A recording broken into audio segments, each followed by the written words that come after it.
We gather to search for truths, to let our ideas bounce off each other and see how our creativity ricochets towards new ways of understanding the world. We gather to see with new lenses, to let the light reflect new prisms of perspectives we might never imagine. We gather to soar above, gliding on the clouds of others' possibilities, looking in with a bird's eye view of what is important and real. We gather with the newness of babies, seeing each object, each person as information, as beauty, as uncertainty, meaning making in the allness of what is seen new. We gather with the freedom of artists, molding the givens with our hands, brushing the color of our coming together, building meaning in our creativity. This is how we change and transform, how the world bends and the hard truths meld. This, right here, is the exciting spark where myriad possibilities become a loving resistance.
Wow, look at this crowd out here. This is great. Well, welcome and thank you for being here. All those of you here and on Zoom. I'm Dave Bianchi and I'm going to serve as your worship associate today. It's our mission here at the Unitarian Universalist Fellowship of Northern Nevada to grow together in love, faith, justice, and joy. Now, if you're new to us, know that we are a welcoming community and that we care deeply about all people, regardless of racial identity, age, economic circumstances, immigration status, sexual orientation, or gender identity.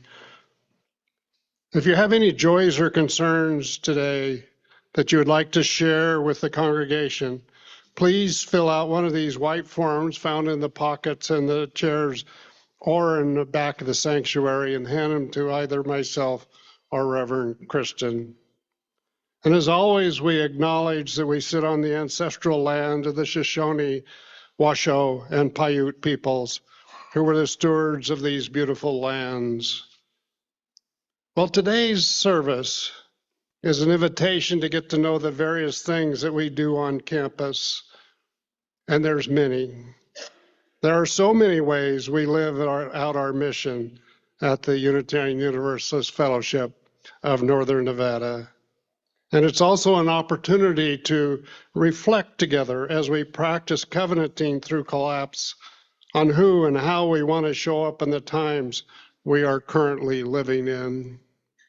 We hope you come away with a better sense and deep gratitude for all the ways we serve, and also get to ask some deep questions about what might need to shift for us to respond to the reality of today's world. Now, during the service, there'll be many opportunities for engaging with each other, and then we hope you'll stay after the service when many of our teams and groups and committees will be at tables set up around the sanctuary and in the gathering space to share more information. So we'll mingle with each other later in the service. So for now, if you would rise as you're willing and able and join together as we sing hymn number 347, Gather the Spirit.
In your order of service today, hopefully you have received a list.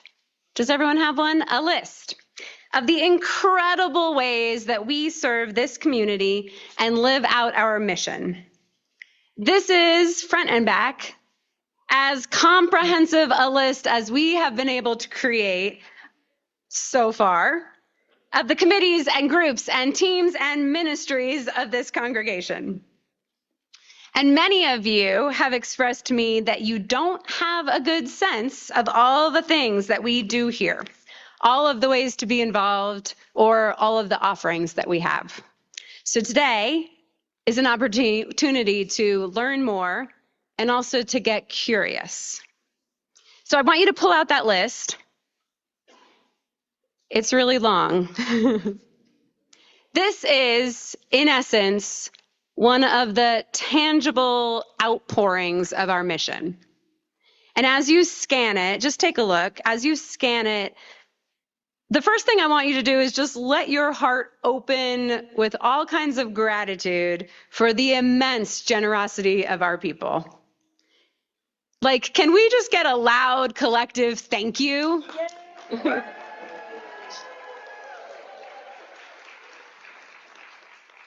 So we're going to interact with this list a little bit today. The first thing I want you to do is grab a pencil from the back of the chair in front of you or ask a neighbor for a writing utensil. And the first thing I want you to do is circle a few of these groups that you don't know anything about and that you would like to learn more. So maybe it's just because they don't have any descriptions on them, and so you have no idea what they actually are. Just circle some of the ones that you have some curiosity about. And remember, it's front and back.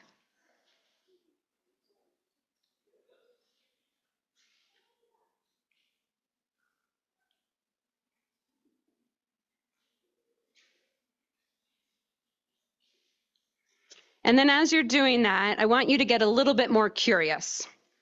And I want you to just write down some of the questions that you have, just in the margins, nothing formal. Just any kind of notes of curiosity that you have as you look at this list or as you look at these different groups. What comes to your mind as you look at all of the groups on this list? And just write down some of your questions or curiosities in the margins.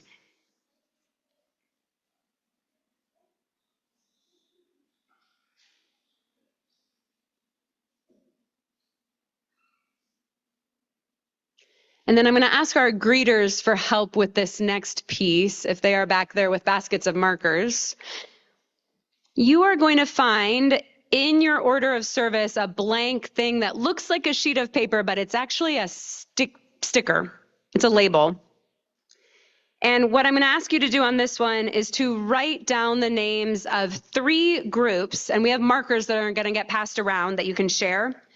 3 groups that you actually know something about and would feel comfortable speaking to, like sharing the information about that group with others. So markers are getting passed around. You might write them kind of big so people can read them. Now, there are those of you who are here today who are brand new to this congregation, and I just want you to write newcomer, because the beauty of a newcomer is that you have all kinds of information about this congregation already just upon arriving here for the very first time. So you can write newcomer on this sheet, and people will ask you about your experience of being a newcomer probably. And if you are online, feel free to start writing those things that you know something about in the chat, and we'll tell you what you're going to do with that in a minute. So once you have your 3, will you write them on here? And then these are pretty annoying, but I promise that you can unstick them. And I want you to stick it somewhere on you, like on your shirt or on your arm, something like that, so that people are going to be able to ask you about them. Okay, everyone have a marker or a writing utensil. Everyone have a sticky piece of paper that is actually a sticker. 3 things that people could ask you about. 3-ish, or 1 if you're a newcomer.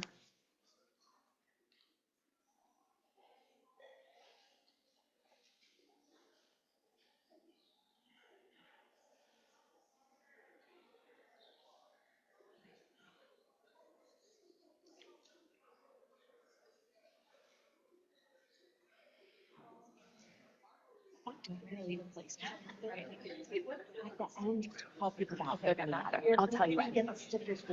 All right.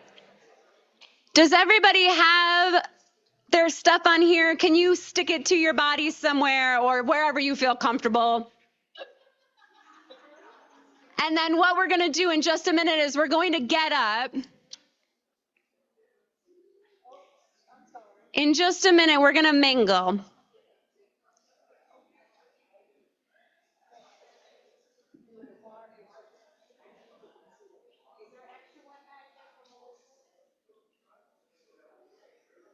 All right, friends. You have in your possession a list of all the groups and ministries and committees of the congregation, the ones you'd like to learn more about. And you have some maybe questions and curiosities written in the margins. And then you have a sheet that has some things that you might be able to speak to, and you're sticking it somewhere where people would be able to read it. And we're just going to take 5-ish minutes because we'll have time after the service. We're going to take 5-ish minutes to mingle around the room and ask some of your curiosity questions and find some people who might be able to speak to some of the questions that you have about this congregation. And we will bring you back together in song. And I hope that when you start hearing the song, you'll actually come and sit back down again. No promises. Does everyone understand what we're doing and have the tools you need to mingle? Take this opportunity to get to know some of the work that we do, some of the ways that we live out our mission. Go. Okay.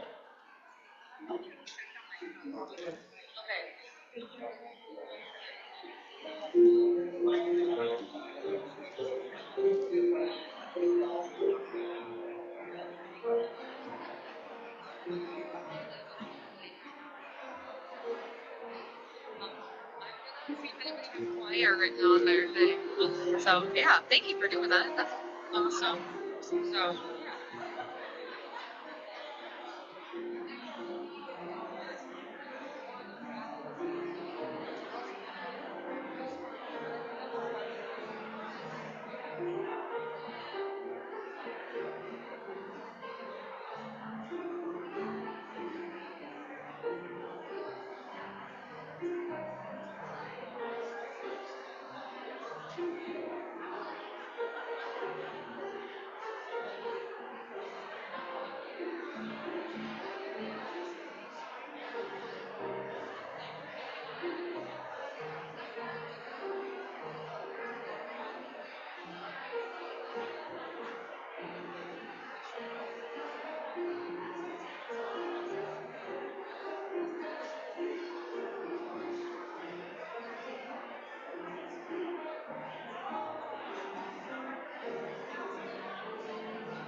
stole your paper, Sarah.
I hope you learned a few things.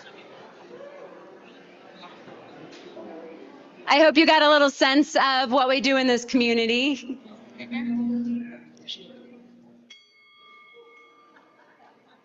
Sorry, it's just a little loud. They needed it.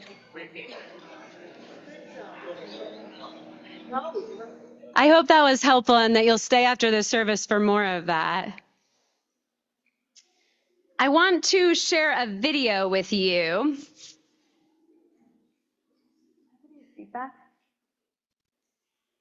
I want to share a video with you. This is a video of a well-known research study from about 25 years ago. But it made the rounds again about 15 years ago, and it's likely that you might be familiar with it. So we're going to watch this video, and then I will talk to you more about it. I'm Dan Simons. I'm a professor in the psychology department at the University of Illinois, and I also have an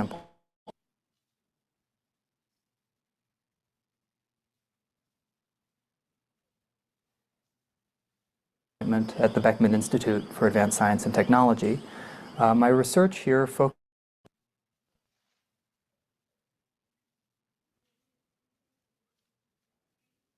on visual cognition, what we see, what we don't see, how much of our visual world we're aware of,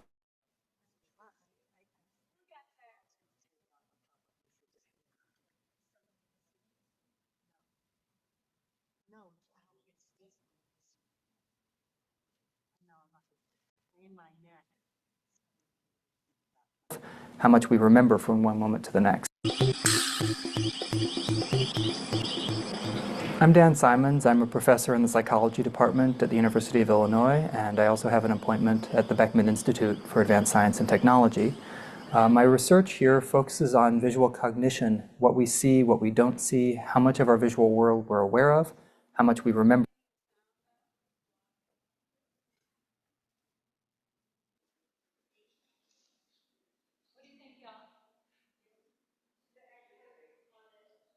Yeah.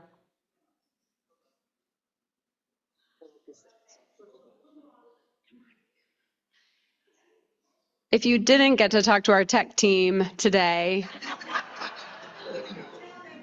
after the service, you should talk to them because they do a great job. Do you think we're going to get this video? Okay, where's Alan? We're gonna narrate it. From one moment to the next. So we're gonna play the video, we're gonna narrate it. Come on up here. This way I can see it. If I stand there, I can't. Just, you know. I'm Dan Simons. I'm a professor in the psychology department at the University of Illinois, professor and at I the also have an psychology appointment at the department Beckman of someplace. Institute for Advanced And Science I and have an Technology. appointment at the Beckman My Institute research for here Advanced focuses something. on visual My cognition, research here what we focuses see, on what we visual don't see, how cognition, much of what our we visual see, what world we we're don't aware of, see, how much we of remember our from one visual moment to the next. information is blah. One of And my we are best known much remembered studies studies done with my collaborator Chris Chabris some years and it was based ago. on some much earlier work by And our it colleague was Dick based on Neisser. some much And earlier what we work by had our was a video colleague in Dick which Neisser. people were passing And what we basketballs. have is a video So in which three people were wearing white passing shirts and they were passing a backwards ball. something. And your So task three when you were people, watching the video when you was were just to watching count the how many video, was times just to count those how three many players passed times. the ball. We also had three players wearing black shirts passing their own ball, and you were supposed to ignore their passes. So as you're doing this task, after about 30 seconds, say,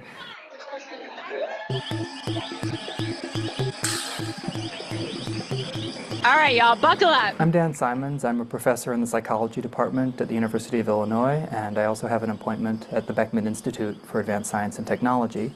My research here focuses on visual cognition, what we see, what we don't see, how much of our visual world we're aware of, how much we remember from one moment to the next. One of my best known studies was done with my collaborator Chris Chabris some years ago, and it was based on some much earlier work by our colleague Dick Neisser. And what we had was a video in which people were passing basketballs. So three people were wearing white shirts and they were passing a ball, and your task when you were watching the video was just to count how many times those three players passed the ball. We also had three players wearing black shirts passing their own ball, and you were supposed to ignore their passes. So as you're doing this task, after about 30 seconds, say, we'd have a person wearing a full-body gorilla suit walk into the middle of the scene, stop in the center, turn and face the camera, thump its chest, and then walk off the other side, a total of about 9 seconds later. And what we find is that about half the people who do this simply don't notice the gorilla.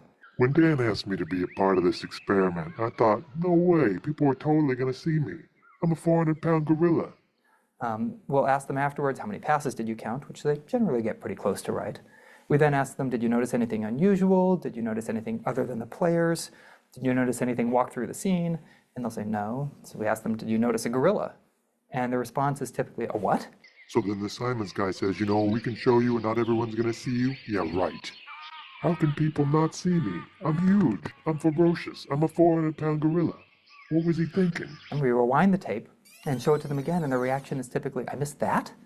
It's shocking that you could possibly miss something as obvious as a gorilla. Of course, the people who noticed the gorilla are shocked that anybody could possibly have missed it, because it's right there in front of you. I walk in there. I walk in the middle. All these kids are running around throwing this ball around. I stand there. I thump my chest. Not once, not twice, 3 times I thump my chest. That's scary, man. What else are people going to look at? You know, I'm big, I'm a gorilla, and they don't see me. What's up with that? This is the intuition we have, that if something important or distinctive or unusual, like a person in a gorilla suit, walks into our field of view, we'll automatically notice it. The reality is that only about half the people do. About 90% think they will. People are just so focused on counting those passes that they don't notice me. You know, I'm not trying to be subtle here. Even more remarkable, my colleague Daniel Memmert used the gorilla video in a study in which he had people wearing an eye tracker. And what that does is tells you exactly where they're looking as they're watching this video and counting the passes by the team wearing white. And what he found was that the people who missed the gorilla looked at it for up to a second. So they looked right at it, but still didn't see it. Looking isn't the same as seeing. We have to focus attention on something in order to become aware of it. How do you think it makes me feel? You know, I'm trying to be intimidating. You can see why we needed to see the video. Although I would have loved to see you act out a gorilla. We have to focus attention on something in order to become aware of it. We have to focus attention on something in order to become aware of it. The thing I really love about this video, not only does it explain the study, but they've actually embedded extra gorillas throughout the description of the video. Did you see those? Who saw the videos, or saw the gorillas that were there in the beginning? Not the one speaking. There were embedded gorillas 4 times at least. I didn't see them when I first watched the video until I read the comments, and people were commenting on the videos, and I had to go on the gorillas, and I had to go back and find them for myself. They're in plain view. Later on, you can check it out. So you didn't notice the gorillas either.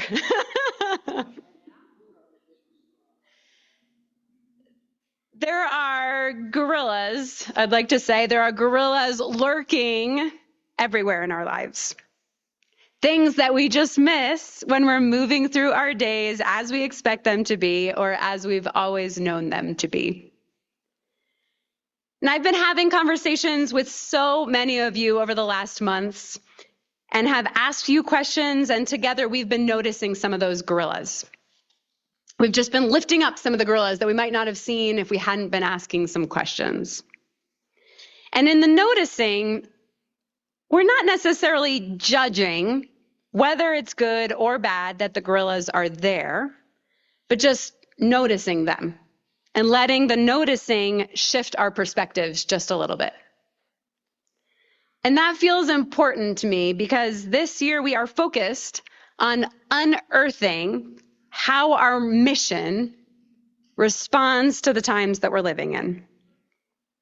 Because the times feel like they can call us to be very thoughtful about how we spend our days, possibly loosening the things that we've taken for granted to make space for the reality of the world that we're actually living in today.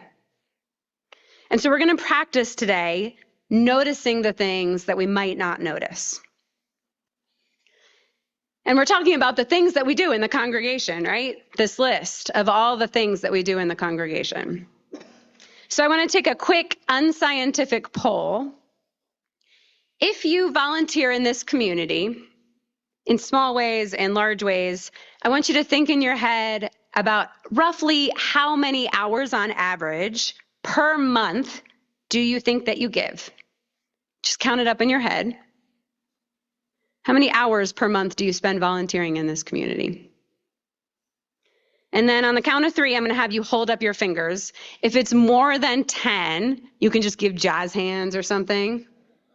So on the count of 3, you're just going to hold up how many fingers for how many hours you spend per month giving to this community. 1, 2, 3.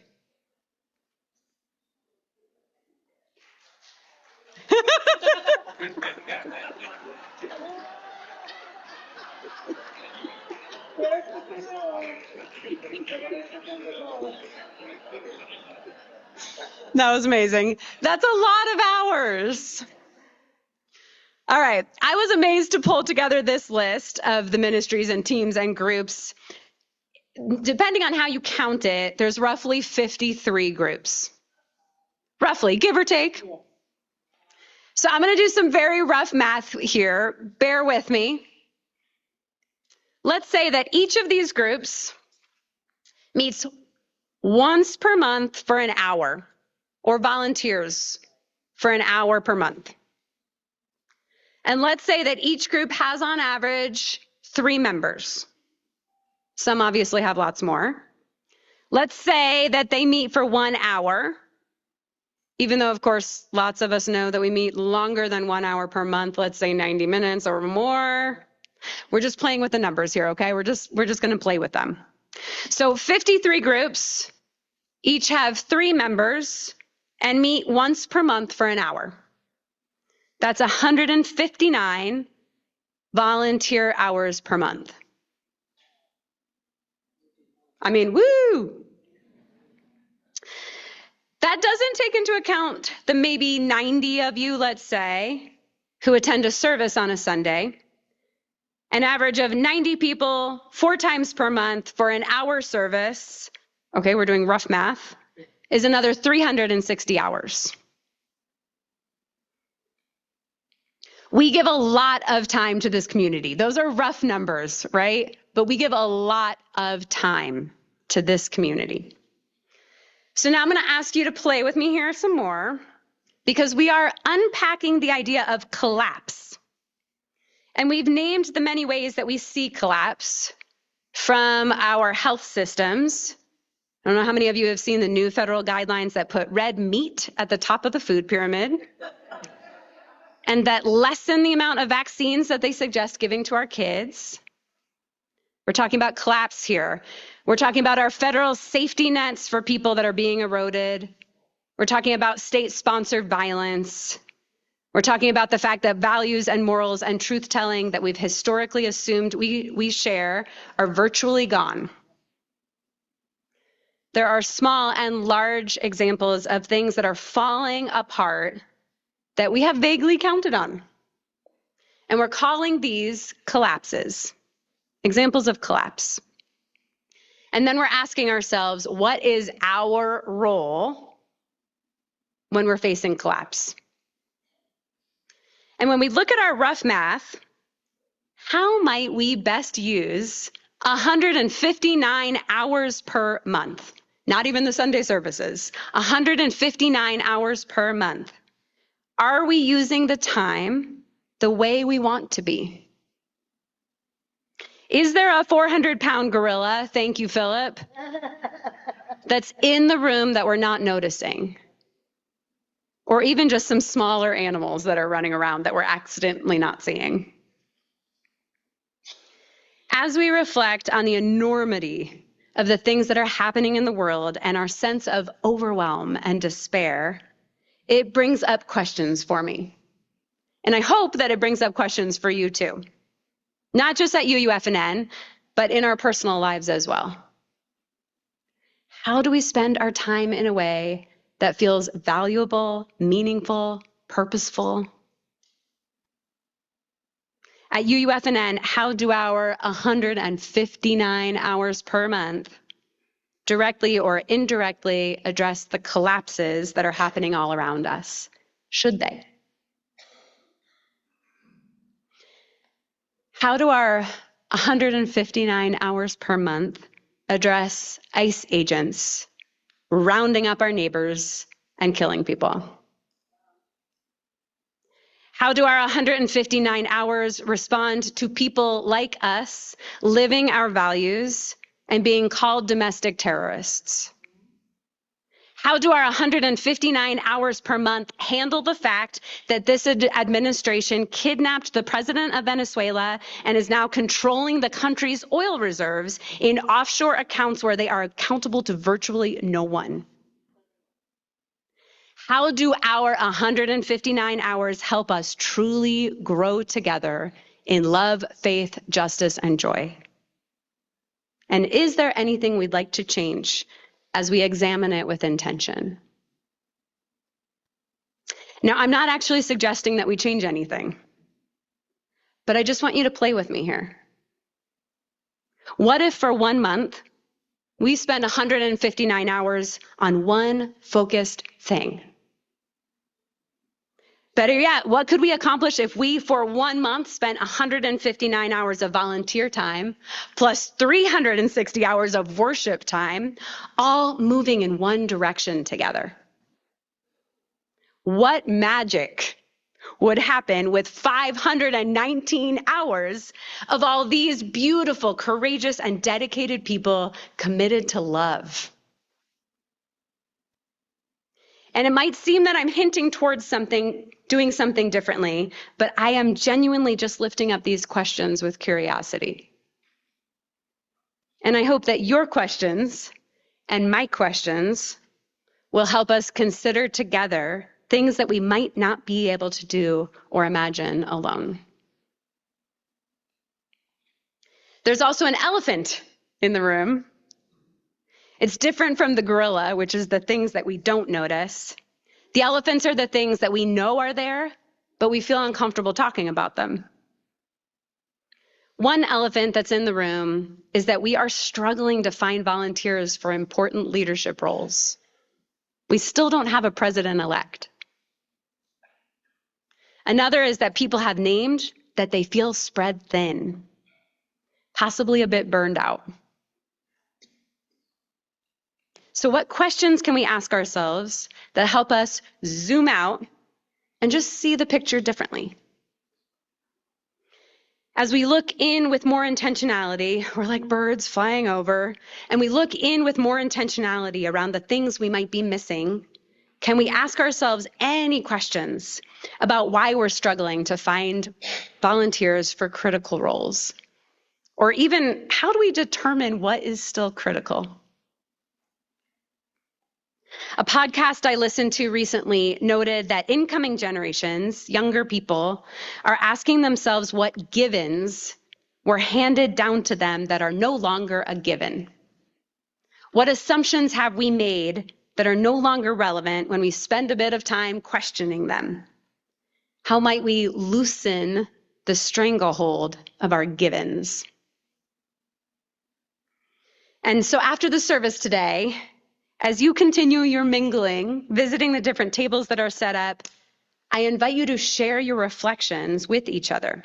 Share your wonderings, explore, notice, get curious, and then write down your learnings and leave notes for us, your leadership, so that we can reflect with you.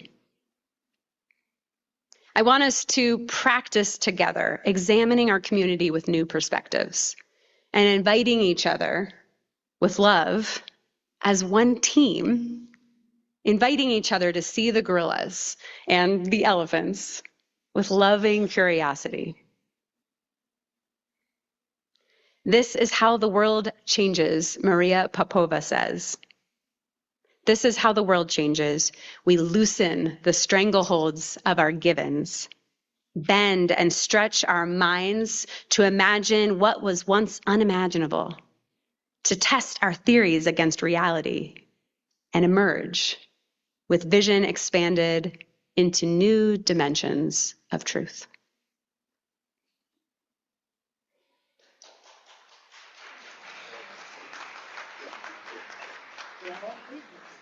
We're going to sing together. It's number 1028, Fire of Commitment. Will you rise and body your spirit?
We're going to spend some time in stillness together. Some people might call that prayer or meditation. But what I was feeling today, and you might be feeling this, is that sometimes there are just no right words to address the enormity of the grief and anger and sadness and uncertainty that we feel. And this week has felt like one of those weeks. So what we're actually going to do is we're going to gather in songful prayer, and we're going to let our choir sing our prayer for us, and we'll let the words and the songs of prayer music seep into our bones this morning. And before we invite them in to offer our musical prayer, I just want to lift up some of the people in our community that are on our hearts this morning so that we can hold them in our hearts while we soak up some prayer. You know that you are truly loved when there are multiple prayer cards for you. And that is our dear Steffi Michaels. We are so glad that Steffi is out of the hospital and rehab. And also, Steffi needs all your prayers and love and hugs and care and all of that. So we send you our love, Steffi, and we're so glad that you're with us today.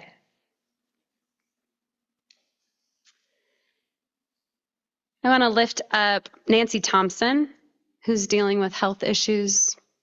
You'll hold her on your heart. And also our dear Wally Lewis. Wally Lewis is going to be traveling to Phoenix, Arizona for evaluation of the health challenges that he's been going through. And so we send him love as he travels to Arizona. Hope that the evaluation brings back some good answers. And also, I invite you to wish him a happy birthday, 77, next Saturday.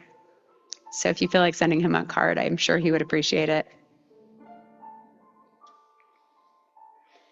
We also lift up Joyce Fisher.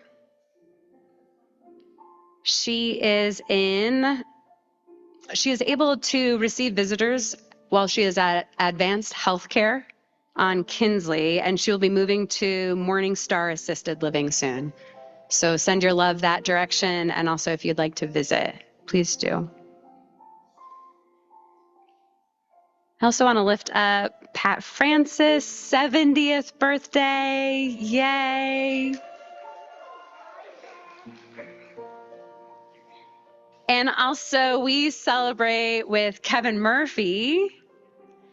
Kevin says that he is over the moon because 5 poems were accepted by the Pennsylvania Literary Journal.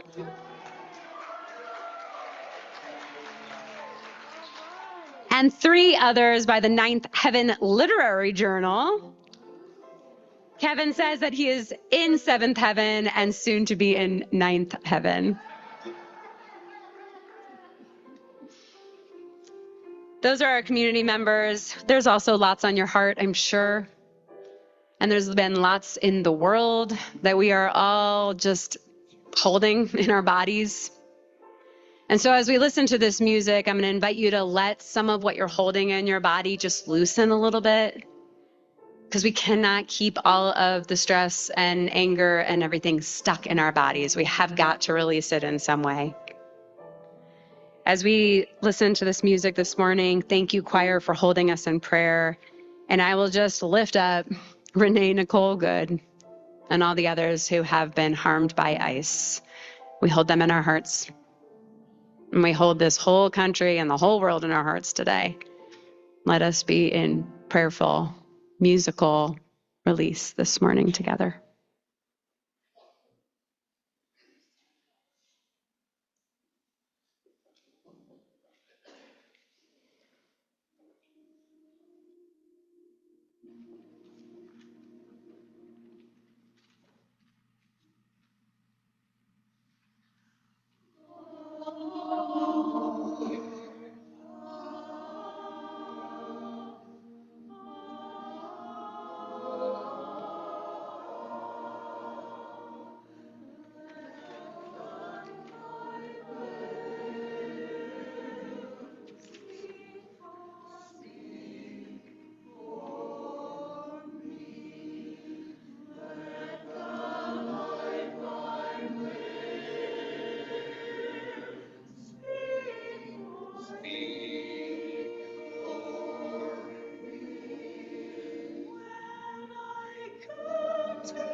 Aren't they great? Well, this is the time of our service where we offer our bounties to each other to continue the positive and far-reaching outreach to our fellowship and the greater community. So a basket will be passed, and those of you on Zoom, you follow instructions on your screen. You can also mail a check to the office, or better yet, sign up for automatic giving.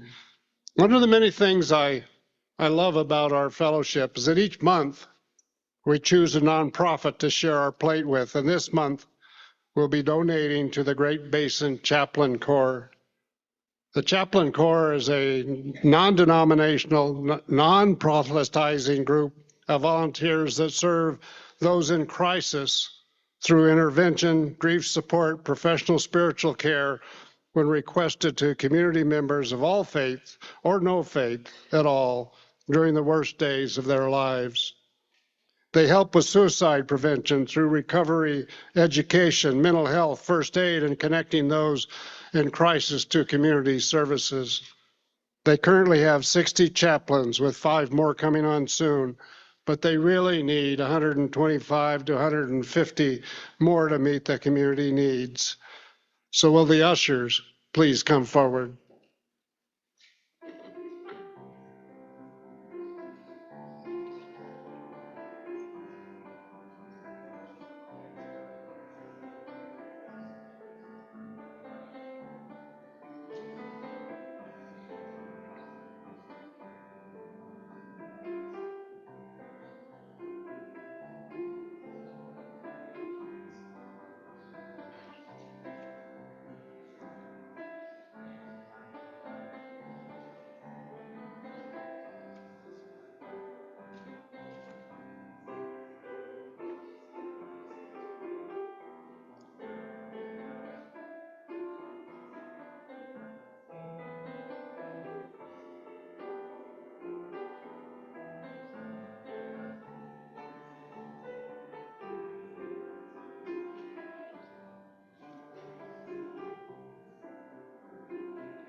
Well, oh, they're still gathering money?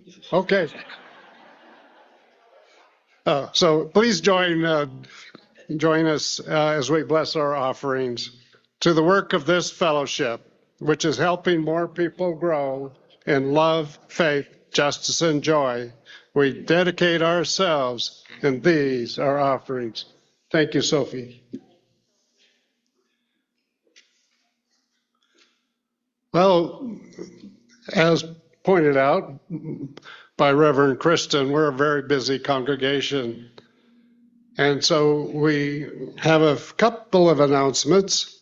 One is for those of you who are visiting and haven't yet got roped into a committee, you want to learn more about Unitarian Universalist and UUFNN. There's a chosen faith discussion that'll start in the library just outside the doors to the right at 11:45, close, somewhere around there. Gaia will be doing that with her hand up back. Thank you, Gaia, for doing that. Also, we have a Leadership Development Committee reception on the January 25th at noon in the Star King Room. So this committee will talk about leadership in general and positions open for the coming year. This all ties into what we discussed today. It's an exciting opportunity to carry forward some of the excitement from today's service and move into new possible ways of serving in the new year. So please join, even if you're just slightly interested. Just show up and find out what's happening. The next social justice movie is going to be the February 6th at 5:30 in the Star King room in the other building. 37 people turned out to learn more about our Carter Center work. So let's educate ourselves and build momentum for that by gathering and viewing All in the Fight for Democracy, where Stacey Abrams, if you don't know who Stacey Abrams is, she ran for governor of Georgia and is an expert on elections. Anyway, she collaborated with the directors of this movie about election interference, and food will be provided. So now throughout January, you may have noticed some changes around here. The Building Use Committee is cleaning, purging, organizing, and beautifying our campus, but we need your help. If your group or committee uses space on this campus for storage, would you please let us know what and where this includes in the closets, storage, file cabinets, or shelves? We want to better understand how our space is currently being used and help others better organize our limited storage space. So please mail, it's called BUC, B-U-C, Building Use Committee at UUFNN.org by Friday, January 16th. That's next Friday. So you got to get on it, or come to the building use table today after the service and let us know, and we'll be moving forward. So now, if you would all stand, and what are we going to sing? Oh, Fire of Commitment number. It's 128 for all that is our life. So, It's 128 for all that is our life. Please rise in body or spirit and sing with us. and stay standing.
After the service, I hope you stay and involve yourself in any of the many opportunities that you have, or come and look at all these tables and here and in the gathering space. And usually on the second Sunday and the fourth Sunday of the month, we do what we call What Now? Or you could think of it as, well, what now? This is a time when we ask each other deep questions about who we are called to be in these times. We are combining these things today. So if you want to stay and have conversations with each other, we have some questions you might ask. Or as you're floating around the tables, you might also ask each other these questions. I'm going to read them to you because they're important, okay? And they're going to be on the screen also. What givens have we assumed as we do our work in the congregation? What questions are you asking as you zoom out on the ministries and the groups in our congregation? How is our congregation responding to the world as it is currently? And where do you feel called? I invite you into the curiosity. Will you connect with each other in ways that feel comfortable as we extinguish our chalice? May the life we lead speak for us. May the life we lead speak for us. May we meet this moment with courage, with community, and with love. Go forth, mingle with curiosity.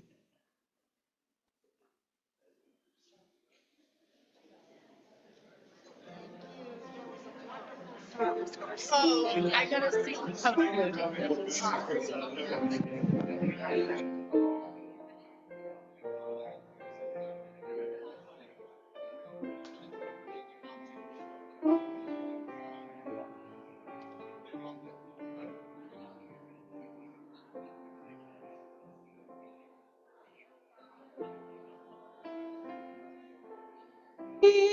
Forgot and never brought to mind.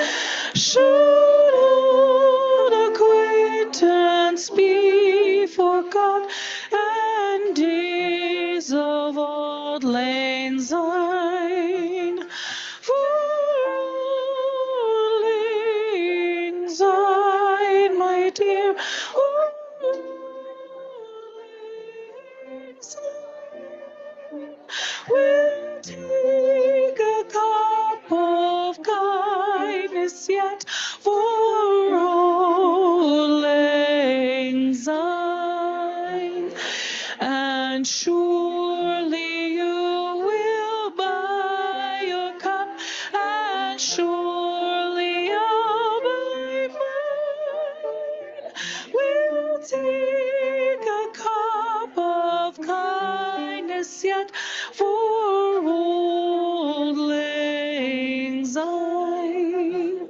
For old lang syne, my dear, for old lang syne.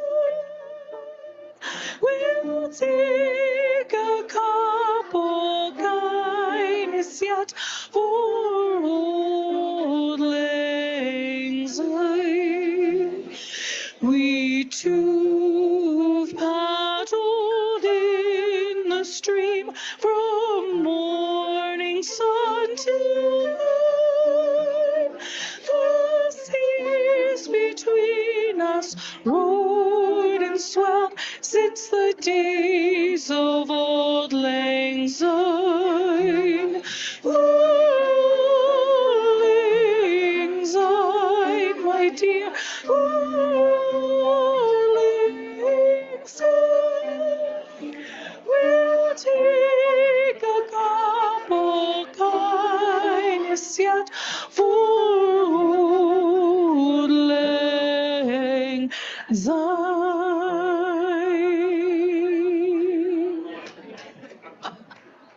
Look at you, look who's here.